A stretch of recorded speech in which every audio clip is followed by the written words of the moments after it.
اعوذ باللہ السمیع العلیم من الشیطان الرجیم بسم اللہ الرحمن الرحیم۔ جناب ضیاء رسول امینی صاحب،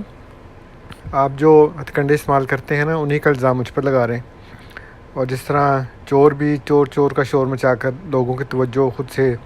ہٹا کر دوسروں کی طرف مبذول کروانا چاہتا ہے، وہی کام آپ کر رہے ہیں۔ اور ان ہتھ کنڈوں میں ایک تو یہ ہے کہ آپ گفتگو کو اتنا پھیلا دیتے ہیں کہ اصل موضوع بیچ میں گم ہو جاتا ہے، اور یہی آپ کا مقصد ہوتا ہے۔ دوسرا کام آپ یہ کرتے ہیں کہ جیسا کہ میں نے پہلے کہا تھا کہ سخت ڈانٹ ڈپٹ، غصے اور تحکمانہ لہجے سے یوں بات کرتے ہیں اور سوالوں کے جواب یوں مانگتے ہیں جیسے میں ملزموں کے کٹہرے میں کھڑا ہوں، اور آپ وکیل استغاثہ بن کر مجھ سے اپنا لگایا ہوا ہر الزام قبول کروانا چاہتے ہیں کہ جی یہ بھی مانو، یہ بھی مانو۔ ان میں بحث ایسے نہیں ہوتی، اور پھر آپ جو موضوع چاہیں اسے پکڑ لیتے ہیں، جس کو چاہیں یہ کہہ کے چھوڑ دیتے ہیں کہ اس میں بعد میں بات کر لیں۔ میں نے جب وفات مسیح کے متعلق کہا تھا کہ اس پہ بعد میں بات کرتے ہیں، تو شروع میں جو ہمارا موضوع تھا وہ یہ تھا کہ یہ دو موضوعات ہیں، جرائے نبوت اور وفات مسیح، اور علمی طریقہ یہی ہوتا ہے کہ ایک موضوع پہ ایک وقت میں بات کرتے ہیں، بجائے اس کے کہ ادھر ادھر بھاگتے رہیں آپ کی طرح، کبھی ڈال کبھی پات۔ اور ہمارا موضوع شروع دن سے قرآن کی بنیاد پر جرائے نبوت یا ختم نبوت ہے۔ میں نے اپنی دلیل کے طور پر آیت میثاق النبیین پیش کی تھی، جس کا آپ سے جواب نہیں بن پڑا، تو آپ نے اب یہ سلسلہ چھیڑ دیا کہ جی مرزا صاحب نے اس کا یہ مطلب نہیں لیا، جبکہ ہمارا معیار جو ہے وہ یہ تھا کہ جرائے نبوت یا ختم نبوت ازرو قرآن، ازرو مرزا صاحب نہیں۔ اس پر آپ اب یہ کہیں گے، یہاں پہ آپ پہلے سے کہہ رہے ہیں کہ گویا میں یہ تسلیم کر رہا ہوں کہ مرزا صاحب کے عقائد قرآن کے مطابق ہیں کہ نہیں، یا میں کہہ رہا ہوں کہ مرزا صاحب ازرو مرزا صاحب نہیں بلکہ ازرو قرآن، تو اس کا مطلب یہ ہوا کہ پھر ان کے عقیدے اور ہیں اور قرآن کے عقیدہ اور ہے۔ میں نے اس کا ایک جواب تو یہ دیا تھا کہ خود آپ کا اپنا مفہوم جو ہے وہ قرآن کے مطابق نہیں ہے۔ آپ مجھے کہہ رہے ہیں کہ مرزا صاحب کے مطابق نہیں ہے، لیکن خود آپ کے عقیدے قرآن کے مطابق نہیں ہیں، اس کو آپ نے بالکل نظر انداز کر دیا۔ دوسرا یہ کہ اس طرح کی بات کرنے سے آپ کا صرف یہ مقصد ہے کہ ہم اصل بنیاد پر بات نہ کریں بلکہ تعویلات و تشریحات میں الجھے رہیں۔ پھر یہ کہ الحمدللہ آپ نے یہ بھی تسلیم کر لیا کہ ایک آیت کے 1000 معنی ہو سکتے ہیں لیکن دو مطلب بھی مختلف نہیں ہو سکتے۔ یہ آپ کہتے ہیں جی 1000 معنی ہوں لیکن دو مطلب بھی اس میں سے بیچ میں سے مختلف نہیں ہو سکتے۔ مسئلہ یہ ہے کہ آپ کی ہر نئی ویڈیو سے ثابت ہوتا ہے کہ احمدیت یعنی حقیقی اسلام کی نفرت نے واقعی آپ کی مت مار دی ہے۔ جناب بات یہ ہے کہ اگر دو مطالب مختلف نہ ہو تو پھر وہ دو کیسے ہوئے؟ پھر تو وہ ایک ہی ہوا نا۔ دو تو ہوتے اس لیے کہ ایک ہوتا ہے، دوسرا ہوتا ہے، دونوں ایک دوسرے سے مختلف ہوتے ہیں۔ اور عقل کے ساتھ ساتھ آپ میں علم کا بھی کافی گھاٹا ہے، کیونکہ آپ کو مختلف اور متضاد کا فرق معلوم نہیں ہے۔ کسی بات کو مختلف پہلوؤں سے بیان کیا جا سکتا ہے، متضاد نہیں ہوتے، پہلو مختلف ہوتے ہیں اس کے، اور اسے قرآن کی اصطلاح میں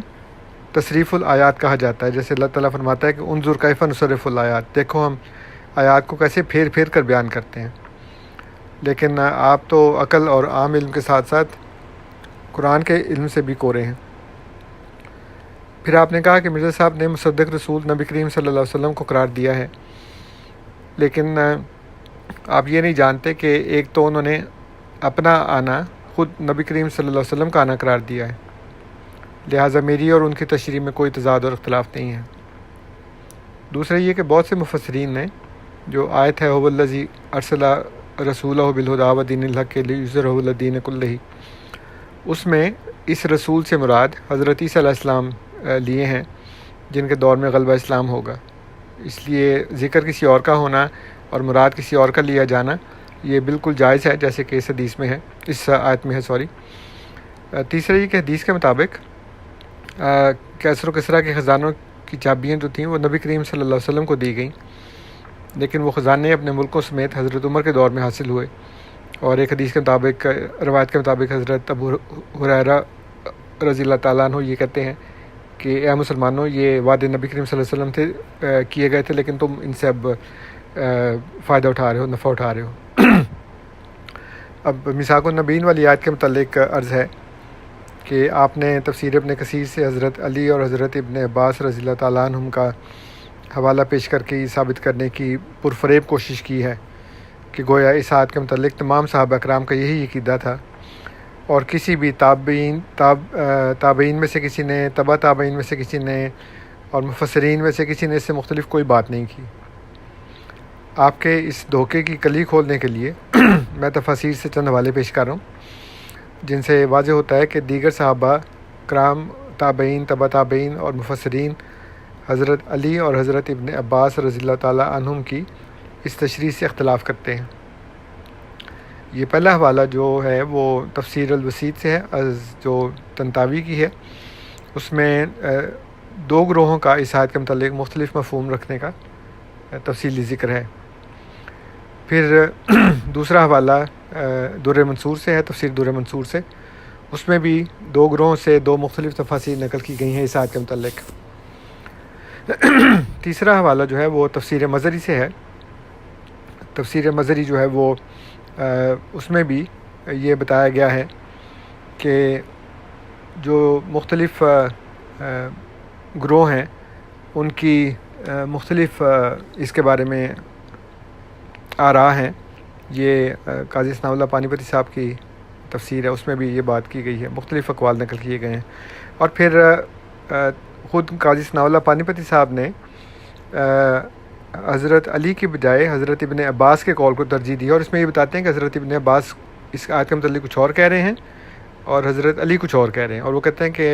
حضرت ابن عباس کا قول جو ہے نا وہ ٹھیک ہے، وہ اس کو کہتے ہیں کہ وہ درست ہے۔ چوتھا حوالہ اشرف علی تھانوی صاحب کی تفسیر بیان القرآن سے ہے، جس میں وہ اس آیت کا مطلب یہ بیان کرتے ہیں کہ تمہاری کتابوں میں جو رسول کی علامات ہوں وہ اگر اس مدعی نبوت میں پائی جائیں، یعنی دلائل شریعہ سے اس کا رسول ہونا ثابت ہو جائے، تو اس کو مان لینا۔